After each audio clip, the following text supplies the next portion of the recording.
অ্যানাস কিচেনে আপনাদের সবাইকে স্বাগত। আশা করি সবাই ভালো আছেন। আজকে আমি বানাবো ইলিশ মাছের একটি দারুণ রেসিপি। এই রেসিপিটি বানাতে কী কী উপকরণ নিয়েছি চলুন দেখে নেই। প্রথমে কচু ও আলু ছোট করে কেটে নিয়েছি। এখন একটি বাটিতে একটি মশলা গুলে রাখবো। হাফ টিস্পুন করে হলুদ গুঁড়ো, লঙ্কা গুঁড়ো, জিরে গুঁড়ো। মশলাগুলোতে জল দিয়ে গুলে রাখবো। আমি এখানে 8 পিস ইলিশ মাছ নিয়েছি, ভালো করে ধুয়ে নিয়ে নুন ও হলুদ গুঁড়ো দিয়ে ভালো করে মেখে নেব। আজকের রেসিপিটা যদি আপনাদের ভালো লাগে আমার চ্যানেলটিকে লাইক, শেয়ার, সাবস্ক্রাইব করে আমার পাশে থাকবেন।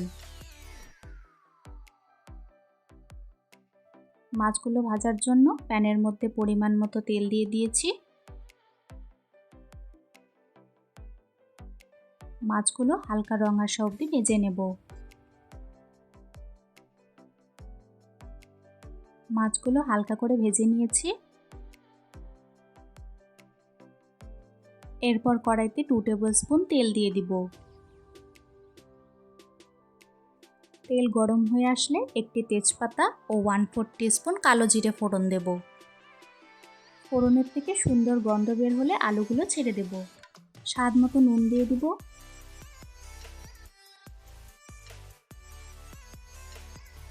আলুগুলো হালকা করে ভেজে নিয়েছি, এখন গুলে রাখা মশলাটা দিয়ে দিলাম। একটু সময় নিয়ে তেল ছাড়া অবধি কষিয়ে নেব। এরপর কেটে রাখা কচুগুলো দিয়ে দিব।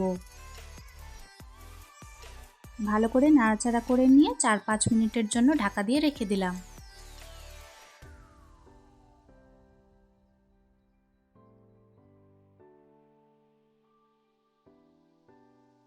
ভালো করে মশলা কষিয়ে নিয়েছি, এখন পরিমাণ মতো জল দিয়ে দিব। আমি এখানে গরম জল ব্যবহার করেছি। গরম জল ব্যবহার করলে ঝোলের টেস্টটা কিন্তু খুব ভালো আসে। ভালো করে ঝোল ফুটিয়ে নেব।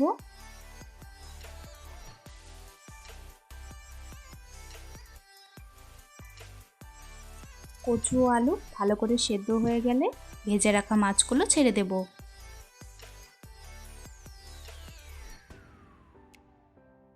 ইলিশ মাছ তো অনেকভাবে খাওয়া যায়, একবার আমার রেসিপিটি ফলো করে এইভাবে শোলা কচু দিয়ে ইলিশ মাছের ঝোল বানিয়ে খাবেন, আশা করি ভালো লাগবে।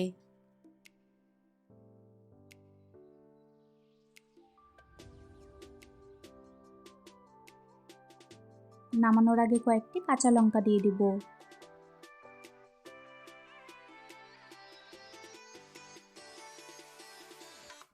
কাঁচা লঙ্কা দিয়ে 1-2 মিনিট মতন ফুটিয়ে নেব।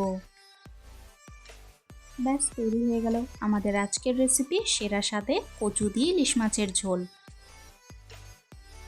রেসিপিটি কেমন লাগলো অবশ্যই কমেন্টসে জানিও। গরম ভাতে এরকম একটি ইলিশ মাছের ঝোল থাকলে আর কিছুই লাগবে না।